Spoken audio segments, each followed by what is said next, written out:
अभी जो supreme court का एक जजमेंट आया है सेक्शन 16(2)(c) पे भंडारी ट्रेडर स्क्रैप का, उसमें आईटीसी को परचेजर के आईटीसी को डिनाई किया है if supplier does not paid their liability to GST portal. If supplier ने अपना जीएसटी पोर्टल पे टैक्स पे नहीं किया है तो परचेजर को अपना आईटीसी अलाउ नहीं किया जाएगा, क्योंकि ये सेक्शन में बोला हुआ है कि यदि सप्लायर ने अपना इनपुट टैक्स सप्लायर ने अपना टैक्स पेमेंट किया है तो ही बायर अपना आईटीसी क्लेम कर सकता है। तो इस लॉ के अकॉर्डिंग आपको जस्ट मेरा कहने का सिंपल सेंस यही है कि आप यदि किसी भी नए परचेजर से परचेज करते हैं तो जीएसटी पोर्टल पे सबसे पहले ये चेक करिए कि वह कहीं वो डिफ़ॉल्टर तो नहीं है। यदि वो डिफ़ॉल्टर है तो आप उससे परचेज मत करिए, क्योंकि आपका इनपुट जितना भी आप पे कर रहे हैं वो डिनाई हो सकता है।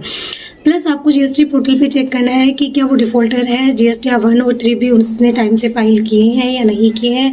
ये जीएसटी पोर्टल पे सर्च जीएसटीएन में आपको सही अच्छे से मिल जाएगा। आईटीसी ज़रूरी नहीं है कि आपके पास में वैलिड इनवॉइसेस होने की वजह से आपको इनपुट मिल जाएगा, क्योंकि कई बार ऐसा होता है कि केसेस बहुत छोटे होते हैं, छोटे पेमेंट हमारे होते हैं जिसमें हम अपील तक नहीं जा सकते, क्योंकि अपील की केस की फ़ीस इतनी ज़्यादा हो जाती है कि हम वहाँ जा नहीं पाते हैं।